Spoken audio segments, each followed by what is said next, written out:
I welcome you all back to this third session of our Lenten session on death and dying. And today, I'm just going to point you back to our overall schedule and remind you that we have some homework for next Sunday and then the following Sunday. I hope you all got this when you walked in. This is today's handout. And if you flip it on the back, you'll notice it calls out the homework very clearly. The homework for March 19th and the homework for March the 22nd. And I don't think we've announced yet that the homework for March 26th, is to bring a linking object with you on March the 26th. And that's an object that helps you feel close to a loved one who has died. And often it's something that was owned by the loved one. So a linking object. And then next Sunday is the continuation of last Sundays. And so the documents, and if you can have your agent present or on Zoom, that would be fantastic. So today we are talking about being with the dying, the story of our deaths, the stories from the field and from our lives. And Amy has been, as Jesus in The Woman at the Well, very present with many people who have been on their journey of transition to death and been present with them. So I am so glad that you're going to present to us today. And I welcome you to the third session. Hi, friends. I'd love us all to just together take a couple of exhalations. Breathing out maybe anything that came before, any tech, mastery and magic by Mike. Whatever it took to bring you here, just release that. It is my prayer that today we not only think about being with the dying, but we actually go into a space where we can practice together. I will give you some hints and guidelines. I have been at, I think, the bedside of thousands of people dying. I stopped counting a very long time ago. And what I know from all that is that no two experiences are alike. Everyone is unique. So any guidance I can give you is not meant to feed your head with a list of do's and don't do's, because if you're like me, you'll grab onto those lists and that won't allow us to be present where we need to be. Today we're going to practice. I'm going to ask you to keep coming back to presence. If, like me, your mind gets activated, just come back to your body, come back to your breath. Just be with whatever arises during our time together, okay? Lots of questions might come up, and I'm available always down the road for questions. Yeah, that's all I'll say. We also, by the end of our 6 weeks together, and for you watching this in the future, by the time you see all of this together, we're going to have a list of resources for you, the places you can reach out to, because we're dipping our toe every week into a different aspect of this really enormous body of contemplation, and we're opening a lot of channels in us. Things might arise. They might arise right away, or they might arise 6 weeks, 6 months down the road. We don't want to kind of leave you without resources. So by the end of our time together, we'll present you with a list, and we'll put all of that online too. Spiritual directors who work with this, all of that kind of stuff. Okay? All right. So I'm going to start. I'm going to ask you to close your eyes. As always, if I ask you to close your eyes and it's not comfortable, don't do it. Just get kind of a soft focus, okay? So closing your eyes if you're willing. And if you've been with someone, a beloved or a stranger, while they have been dying, either at the moment of death or anywhere along that journey, I want you to call up that memory. And if you haven't, I want you to imagine what it might be like to sit beside someone who is taking the journey into their transformation.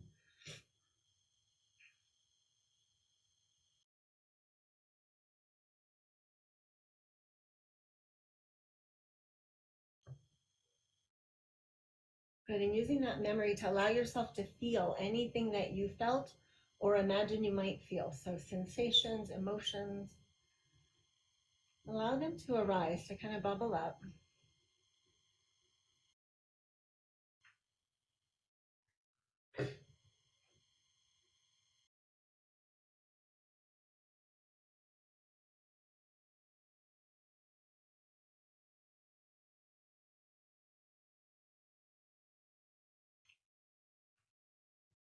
Beautiful. And now allow from that experience to arise just a word, and keep it in your heart at first. One word that encapsulates a little bit of this feeling, this sensation, this emotion. Just one word.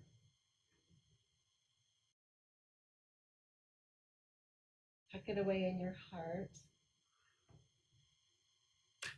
Again, using your exhalations to breathe out the sensations, to bring yourself back here into your body.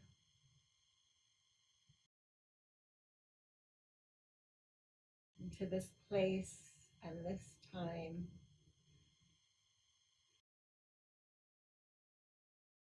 Gently opening your eyes. Pull that word up. And we will start with our friends on Zoom. We're just going to share popcorn style, just the one word, no explanation, just the one word. So friends on Zoom, if you want to use your voice unmute, that's great. If you prefer to put in the chat and Felicia will read, that's good too.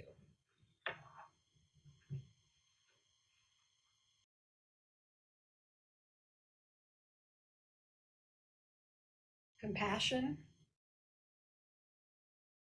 love. There. Blanked out. Sadness.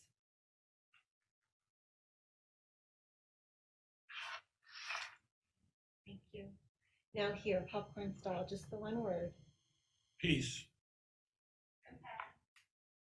Anguish. Love. Wonder. Sadness. Comfort. Inadequacy. Lullaby. God. Relief. Difficult. No. Acceptance. Acceptance. Release. Relief. Connected.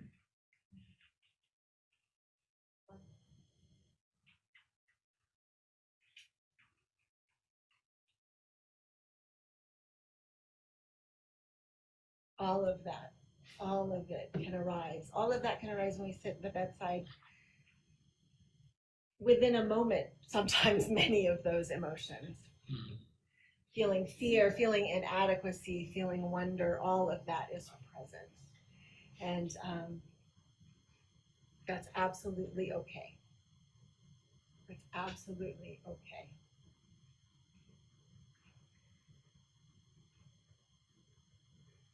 I know that several of you have had the experience of being with beloveds as they were walking this road, taking this journey. Some of you, I know, do this as a great ministry to others whom you don't know. We have a little bit of space, and again, we'll start with our Zoom friends just to help them, bring them in our room.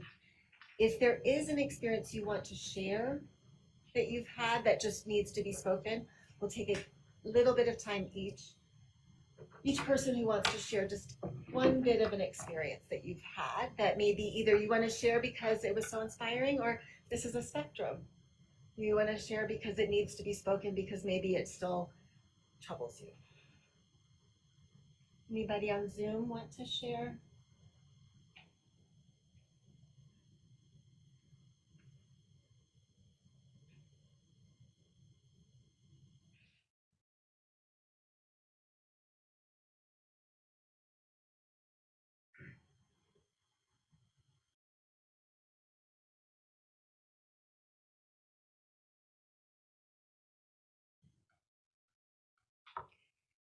They took time to really be present and listen. Time to really be present and listen.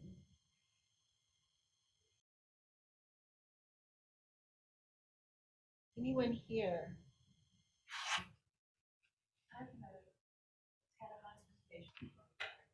Alicia, can you summarize it or would you like me? Do you mind if I summarize it? All right, you can hear me though, correct? Right. Yes. This does not do this justice. This is a beautiful story that Mary Jean shared with us, but she shared that she is a hospice vigil volunteer and she had been companioning a woman who was a quilter, and one of her ministries in life was to quilt small quilts for police officers so they could use when they were going to pick up children to be taken into foster care. And at the end of her life, she was lamenting that she hadn't finished a quilt for her son. And so Mary Jean said, well, let's put everything out in front of us. The last thing she did in her home, I'm guessing. So they put everything out. Mary Jean rolled them all up. She is not a quilter. This is such a beautiful metaphor. It wasn't perfect. It wasn't perfect, but she made this quilt, and on this woman's deathbed, the last thing she saw was Mary Jean holding up her quilt. She opened her eyes and looked at it, and she closed her eyes and died. She looked at Mary Jean first, and then, right, at the quilt, then at you, and then she died. That is a beautiful, beautiful metaphor I'm working with. So how our lives are all these unfinished quilts, huh? Thank you. I can tell you a story. Okay, I can tell you a story that Pete and I know so well. In 1995, we were up in Michigan with our two daughters,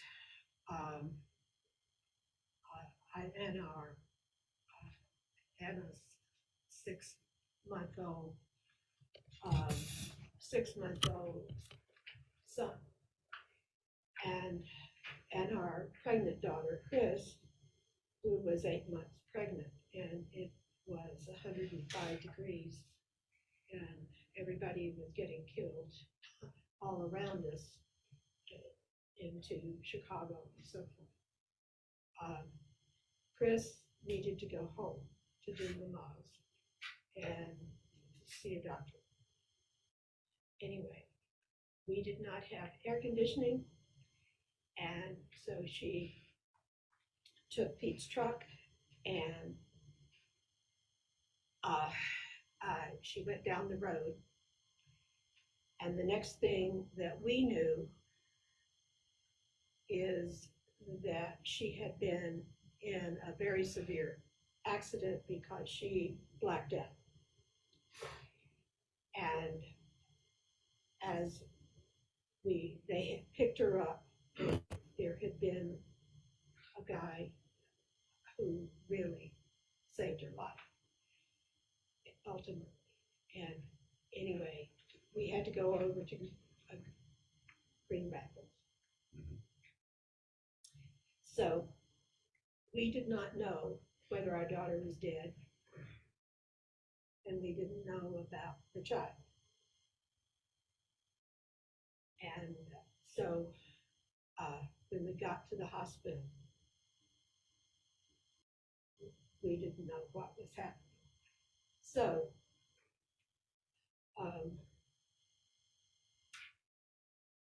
this is so hard to say, but a doctor came and said, your daughter is alive, but your granddaughter is dead. And so Tony, our son-in-law, was still in Chicago and had to drive Grand Rapids. And he didn't know who was dead until he got there. Fear is what I would say. We had deep fear of what had happened to our daughter and to our granddaughter. I'm so sorry. If I could just spark, anybody got cups, we can clean them up. I'll take your cups. Thanks, Robert. Sorry about that. Thank you, Rob. Appreciate you. Yeah. Thank you. Look behind you, Will. Oh, okay. Well, we're gonna go out the same door, that's okay, I'll just make the rounds this way.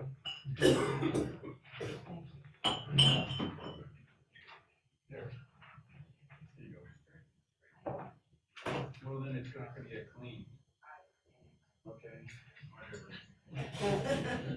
Okay, hey, thank you very much. Thank you. See ya.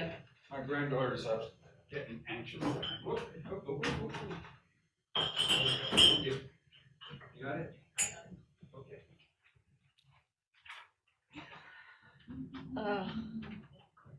That was real. So we've heard about the whole spectrum, right? Mary Jean's is kind of the story I think we would all paint if we could, and they're not, even in your experience, they're not all like that, right? But that's one we hold on to is, oh my gosh. And then in this experience, you had such joy that your daughter lived, and then there's the sorrow that the granddaughter didn't. And the doctor said after the surgery, the doctor said that she could have the children. And So- she does. It's sorrow and joy, and it's all woven together, right? Right? And then there's kind of absurdity too. Woven throughout. And that's kind of the spectrum of what we're gonna work with today. So for those of you who, like me, still 22 years sitting with people as they were dying, I still get nervous. I still wonder, am I gonna show up well? Am I gonna be able to be present? Am I gonna be able to put my stuff behind me? I still think about that every time my little pager goes. And what I remind myself is what I want to tell you right now is you've already done this. Even those of you who have never been with a person who is physically dying, you have done this. You have showed up in presence for someone who is experiencing what we call little deaths, right? If we live long enough, we have a host of little deaths in our lives, right? We might lose a beloved, we might lose a job, we might lose part of our capacity to do something in our physical form. We might lose a relationship to something that's not death. So we all experience a lot of little deaths, and we rely on each other to show up. So you've already done this for somebody. I know you have. And the opposite is also true. I hope and pray that someone has done this for you. That in a time of a little death, which is our practice, these are practice deaths all along the way, our practice for the final surrender, I hope and pray someone has showed up for you. So we're going to use that experience now to do a little visualization to help get us into a little bit more into the feeling state of what we want to create when we're at the bedside. All right, so closing your eyes, and again, soft focus if that doesn't feel good. And allowing yourself to remember a time where you were experiencing one of these little deaths.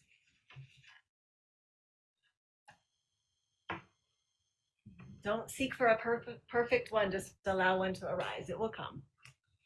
A time where you had lost something so dear, or were in the process of losing something so dear to you.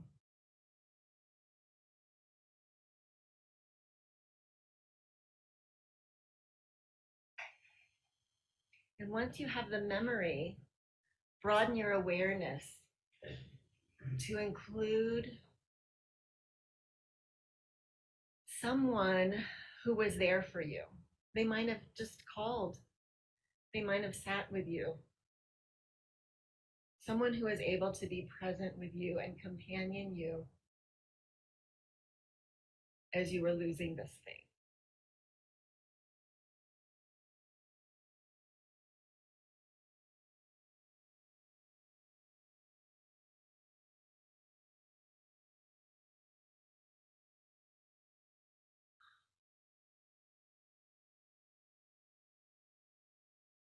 And again, using the memory to really call up the feeling sense. How did it feel to have this person be with you? To have this person really see you and witness your pain.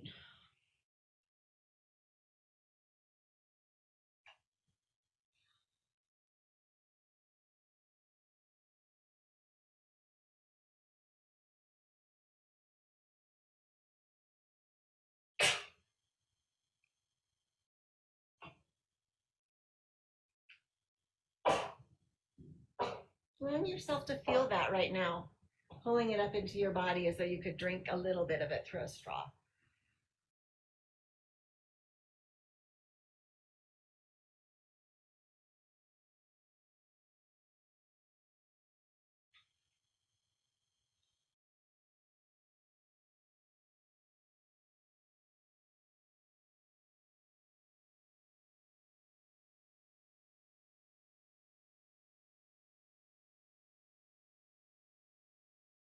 Good, and trying to keep that state, keep that feeling.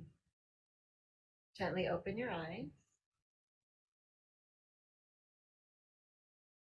And as best as you can in silence, find a partner. So turn to someone sitting next to you.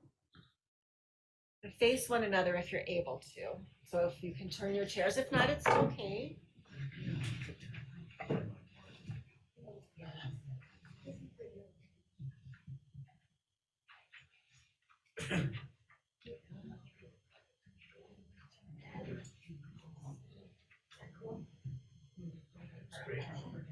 Raise your hand if you still need a partner. Okay. So choose an A and a B. You're both doing both parts. It doesn't matter. Just choose an A and a B. Okay. So for the first share, A's are going to share about that experience and really share less about the details of the loss, more about the feeling of being companioned. This is just 2 minutes, and we're going to share. Just speak whatever comes out. B's, you are just listening with your presence. No questions, no interruptions, no clarifications. When I ring the bell, all you do, B's, is give gratitude to your partner for having witnessed them share that. Okay? Any questions before we go? All right, you can begin. 2 minutes. Okay, I'm just doing a little chit chat. What I witnessed here was not just you talking and sharing words about your experience. I felt some of what you were experiencing. Did anybody, when you were talking to your partner or listening to your partner, did you feel a shift in yourself in any way? Yeah. Okay, super.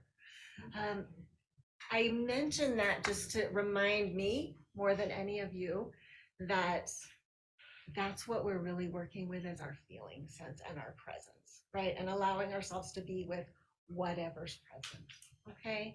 I have some guidelines and we're gonna go through them. I've been teaching people how to do this for a long time. And so I do wanna share a few things with you, but never ever as a list of things to remember, to be afraid of. These are just hints, some tricks for my mind to help me. If they don't work for you, let them go. All right, if they do, take them with my blessing. Are they back with us? Yes. Okay, good. And I will start by saying, I don't think I've shared with you about, I don't think I have. So next Saturday, I am teaching a class at my hospital of pet therapy volunteers, how to do this. And the reason is, they came to us, these are all people who bring their dogs into the hospital to see our patients. But what the people are experiencing is, wait a minute, our dogs go in and sometimes the seeing of my dog is the first time a patient will open up because it's the presence of the dog, right? And the dog does great, but the human is saying, wait a minute, we don't know what to say, we don't know what to do. So I'm blessed to be able to share a few of these tidbits with them. But I bring that up to you because I learned in planning this class for them, they taught me something. They said that when they bring the dogs in, people frequently whisper their secrets and they whisper things to the dog, which doesn't surprise me, but it just warms my heart that those dogs are hearing things that maybe no human has heard. But what they said was that on those days, their dogs are more tired and need more care, and they often need to take them away from the hospital earlier than usual because of what they've absorbed. So I just say that to let you know that you're the dog in this case, right? That we all absorb a lot. So that we're going to talk about aftercare. I want you to remember that we're absorbing whatever we are witness to. I'm not going to guide you ever to armor against that, just be aware of that this is not easy breezy work, and it's beautiful, and sometimes you will get energized by it, and sometimes you will be absolutely depleted by it. All of it's totally okay, right? So a few of my little tidbits that I have really helped me through the years as I've developed my capacity to be present with dying people. I've given you a few notes on your handout. First, I just want to use a little etymology. I'm a word lover. So the word companion, as many of you know, means to break bread with someone, literally. When someone's dying, not a lot of eating is going on, but the whole sentiment is the same, that we are sitting with them wherever they are, both physically, but much more important, wherever they are emotionally, wherever they are psychologically. This means we're not trying to get them out of any situation or feeling they're having. So one thing I will invite you to consider refraining from is what we call bright siding. We know bright siding is happening often when we start a sentence with at least, right? Anybody have an at least? Your dog died. Give me an at least. At least you can get another one. At least you get another one. At least he didn't suffer. At least you didn't suffer. Good. Awesome. At least he was 16 years old. At least it was 16 years old. You had a long time with the dog, right? All right, your expectant parents and your baby who has not yet been born has died. Give me an at least. At least you didn't have a chance to get bonded. At least you didn't have a chance to get bonded. Can you repeat that? Yeah. What's that? Can you repeat it for the? At least you didn't have a chance to get bonded. Yep. Yeah. Absolutely. These are real things. They are said. At least You could have another. you can have another. Yes. All right. And we say this in this moment and we think, oh my gosh, we would never say that.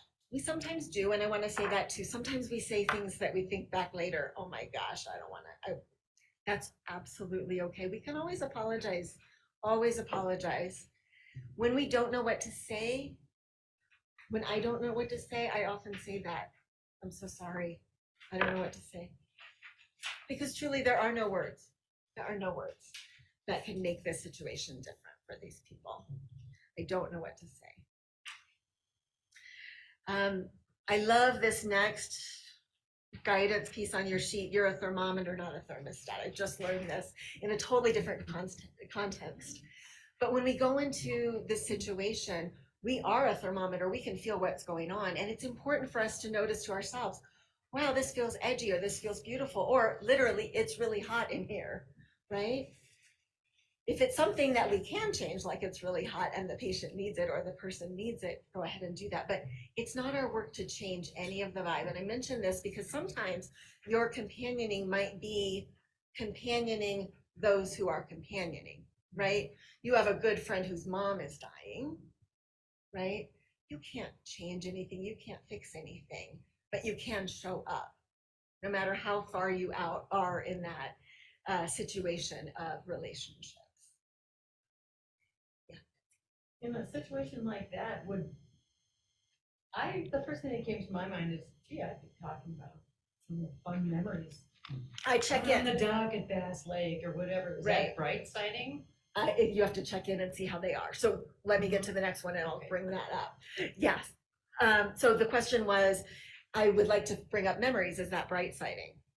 So this next part, it was such a gift to me. My friend Rabbi Joe was teaching me about sitting Shiva. And so sitting Shiva is what Jews do in the 7 days after the death of a person. Sit there 7 days and speak prayers together, the same exact prayers. This to me has been my most important guidance for companioning people before death, because here are some of the rules of sitting Shiva. First, you sit so you go and say Felicia's lost someone. If I am going to support her, I go to her home or wherever Shiva's being sat. I go and I sit either at her level, and she's low. She's sitting low, sometimes on the ground, sometimes on a very, very low chair. I sit either at her level or below. To me, metaphorically, what that means is I show up and I find where they are. I don't try to pull her up out of that chair. Don't try to get her in a different posture. I figure out where she's sitting and I either sit with her or below. Because likely what she's in metaphorically is a big pit, and I'm not going to pull her out. Am I willing to crawl down into the pit with her? Just for moments, right? You can leave. She doesn't get to leave. The other thing for people who are really careful with how they sit Shiva is they don't speak. I'm going to support Felicia, I don't speak until she speaks. And what that lets me know is, again, where is she at? So if she speaks and she wants to hear, if it feels like she really wants to hear words about her beloved person, then yes, it's absolutely appropriate to share stories. If she's in a place where she just seems quiet, for me to talk a lot might be very distracting. And in that case, Betsy, what I do, if I feel moved, I just check in. I just say, hey, I'm thinking of a story of such and such. Would you welcome me sharing it right now? And they might say yes, they might say no, they might say yes, and then at a certain point say, no, that's enough, I can't. Totally fine. I check in a lot with that kind of thing. Does that help? Yeah, thanks. Yeah. And I do that all the time in the hospital when we have folks who pass and they have big family groups there and there's a lot of waiting, sometimes after or before. I might say, can you show me a picture of your person before they came to the hospital? But I'm really always trying to check in with the emotional state that I can, and I might be wrong, so that's why checking in is never a problem. Okay? That's a really good question, thank you. And this is related, Betsy, to our next thing too. See, at the bottom of your sheet, we have this diagram. And this is something called the ring theory of support. And it's developed by a psychologist. I can put a little information online if y'all want. It's so basic that it's surprising that most of us haven't been taught it. So in any crisis, there's a series of concentric circles of relatedness. So there's the person or persons in the very center. It's kind of like a dot. So if we're talking about someone who's dying, it would be that person, right? And then around them would be the closest people to them. Here it says persons directly affected. We don't know who those are because we have a hypothetical here. Outside of that ring are people who are less affected, and all the way out to not affected at all, okay? We don't know, there's no formula, like this says direct family members and close friends. We don't know who that might be, and just because someone's a family member, we don't know how affected they are, right? So just remember that we can't always know who's in the circles. It's, again, it's something to pay attention to. But what's important for us when we're sitting there with this person is to figure out what circle are we in. So in this case, Betsy, that you were talking about, your friend and her mom, I think we said, you probably knew that mom and you had all of these stories. So you are on one of those circles too, right? Yeah. So the guidance in the ring theory is we give support inward to the rings that are smaller than ours, to the people who are more affected than we are. We give support. We do not seek support from them. We seek support outward. Okay? Does that make sense?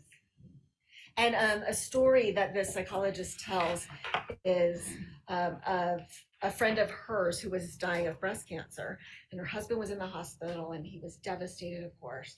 And another friend came in and she was just beside herself. She was very emotional. She couldn't speak for a while, and then she was agitated, and she was seeking support from the husband.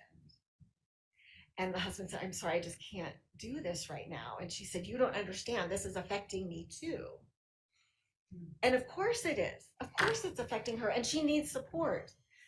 But you can see how it does, it's ineffective, and it can even be cruel to seek support from people who are closer to the situation than you are.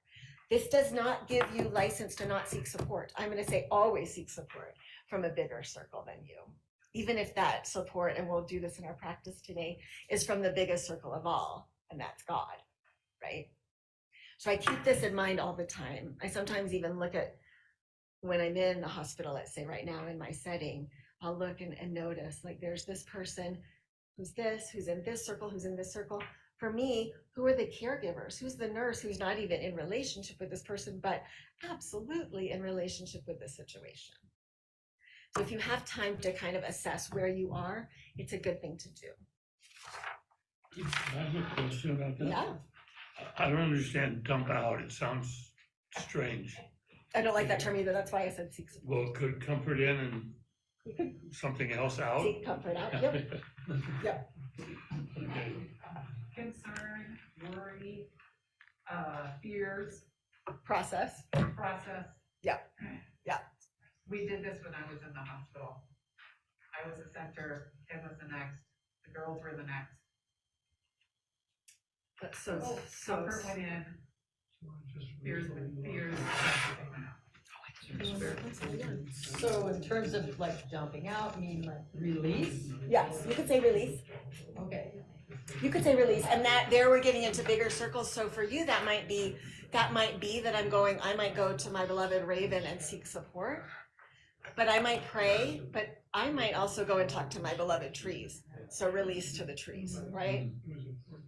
Just remember to not forget that part of the piece. Here are a couple little practical tools on the back of your sheet.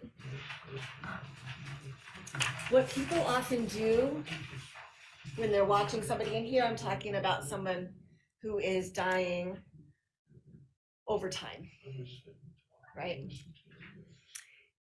And if you've been in this experience, you know what we often do is watch them breathe, right? Because even though the time of death, according to doctors, is the last heartbeat, what we think of as the time of death is the last breath we see. And towards the end of life, breath changes a lot, right? Breath might slow down. Sometimes it speeds up. It can become very erratic. So what I used to find myself doing is holding my breath, waiting for the person, right? Whew. Not helpful, but what's super helpful is to breathe with them. So some of us think of this like breathing with women in labor. It's very much the same thing. Dying is like labor. If we're dying a long death of a disease, and most of us in this room, that's what will happen. So if you can breathe with them, you can make yourself more present, right? You can also hopefully help regulate their breathing at times. Sometimes it doesn't help. But I love the idea that especially some of my friends in the hospital who are there with their parents, they'll tell me, moms especially, they're breathing with their moms, they're breathing their moms out just like their moms breathed them in, which I think is just a beautiful gift for us to be able to do. It doesn't have to be our moms, it can be anybody. So breathing with them, when possible, if you know the person, work with the environment, right? If they love music, play the music they loved. I've had heavy metal in deathbeds. Not my choice, but who cares? It's not about me, right? If they don't like a lot of chit chat, which is me, don't do it. Some people love it. I was in a room recently with a 93-year-old. She's the matriarch, and this room was so full. And she would open her eyes every once in a while as they were just chattering and say, "Y'all be good now." And she loved having all of that because that's how she lived. So if you can work with the environment, if you can have smells that they like. I had a wife of a patient who was dying with cancer a few years ago. He hadn't eaten in a while, but he loved her baking. He just loved her baking. So in the last week of life, every day she baked a different thing so that their house would smell like some of the smells that he loved. So work with the environment if you can. If you're in the hospital, it's not as easy, but you can still do things. I just have to share, my brother-in-law loved the old westerns. And as he was dying, we saw so many, what's the one with Hoss in it and Oh, yeah. Yeah. Exactly. That's right. That was. That's so perfect. So as he's there, he's, who knows, visiting young times in his life, right? Beautiful. That's lovely. The last point that I'll tell you, the last little invitation is to take breaks. Some people do not want to die with anyone else there. So these breaks are not only for you so that you can come back and be present, they're also to give them some space. Not everyone wants someone present when they die. Okay? Really quickly, because I want us to get to our practice. If this isn't happening to you tomorrow, if you're not called to the bedside tomorrow and you have time to prepare a little bit, just a couple pieces. So always prayer, even if it is happening now, I pray on the way. I pray on the way to each hospital room, to each visit. For me, it's a very quick prayer. I often do that breath of kenosis, which I taught y'all. It's a practice. If you know in advance that you have emotions about something that you think might get in the way, work with them a little bit.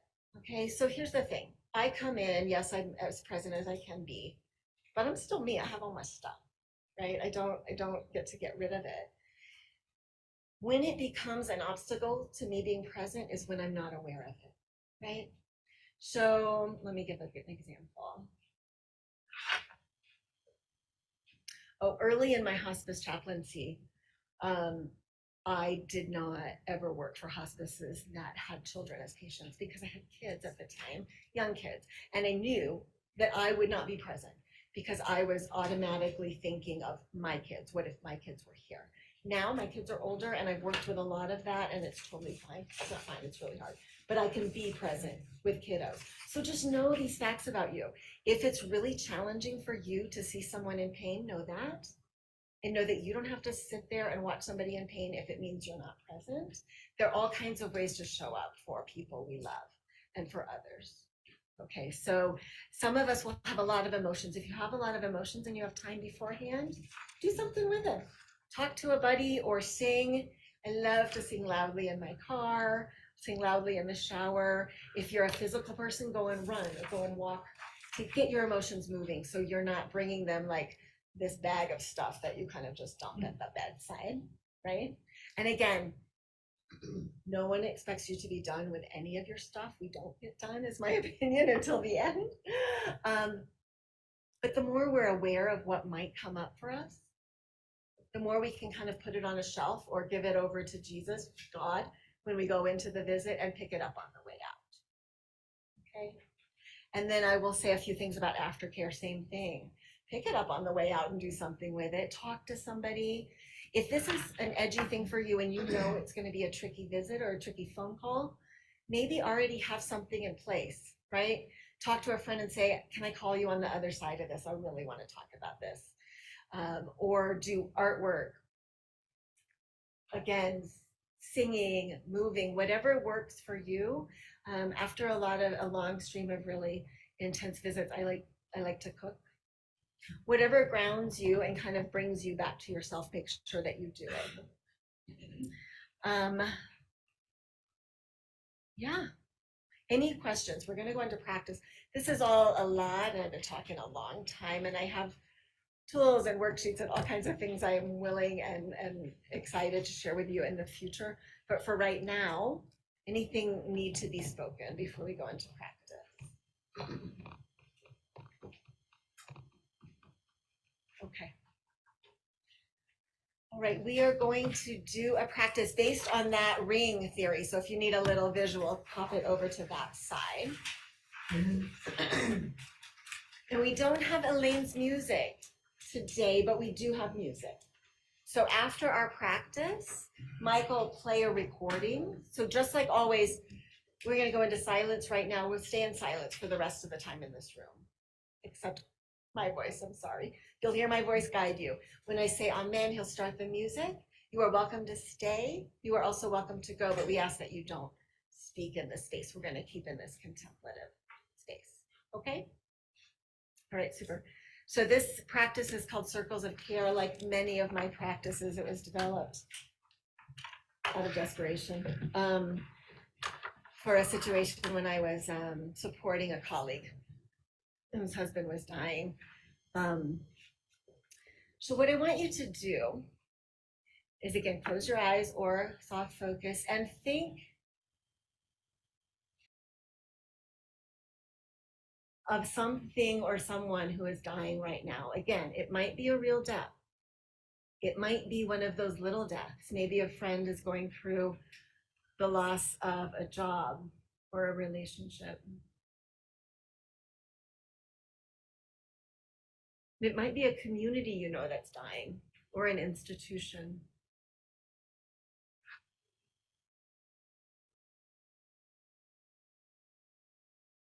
It might even be some aspect of our beautiful planet that's dying right now. Whatever comes up for you is the one for today.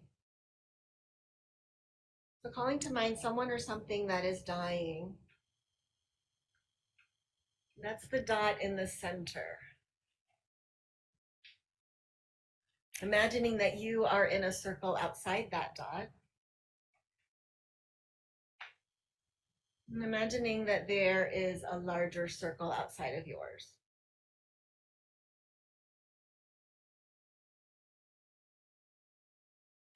We're going to work with the energy of love, whatever that means to you. I'm going to start by offering love in to this situation or person, imagining that you can just share your love with this situation, this person that's dying right now.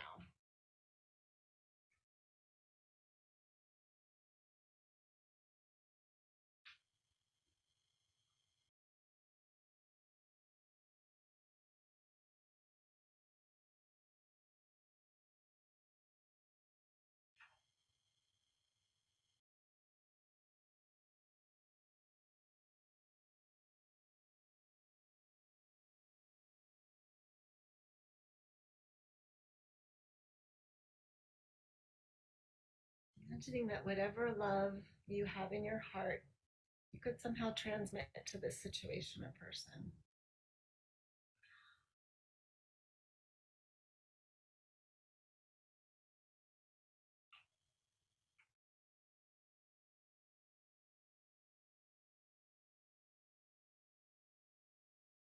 Good, and just intend that that keep going as I ask you to now broaden your awareness and pay attention to that circle beyond yours. And I'm going to ask you to imagine there God or whatever feels like a great source of love to you. Wherever you tap into love, it might be people in your life, it might be beloved trees, it might be a spiritual guide. And I want you to imagine that those beings are sharing love with you. So in this part, we're receiving.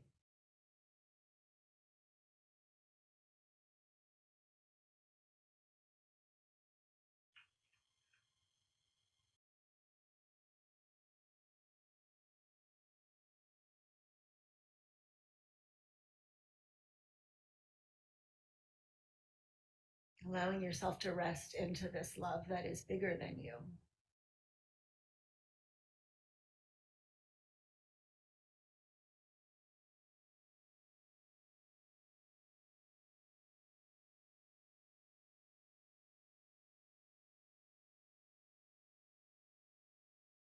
Now we'll put the pieces together with your breath.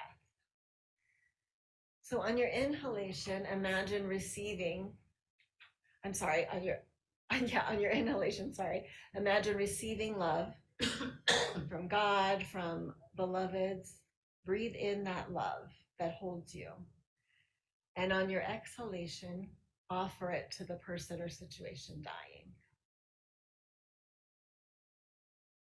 Breathing in love, and then breathing out love.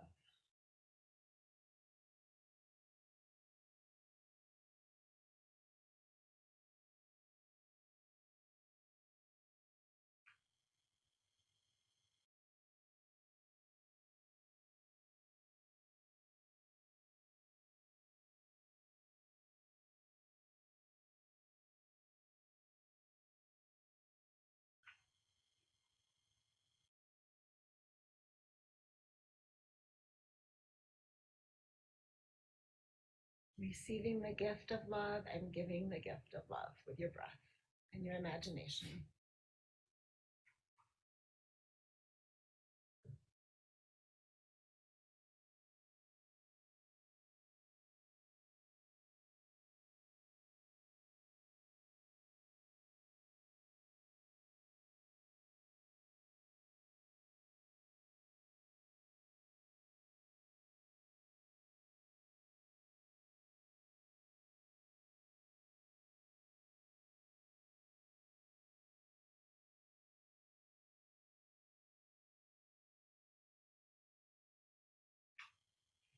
Good, and allowing any imagery to just disappear, bringing your focus back to your body. Feeling your bum in your chair.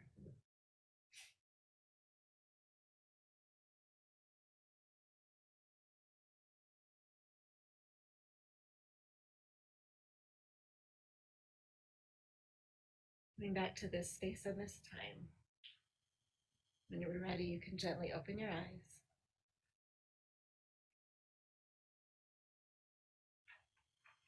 Amen.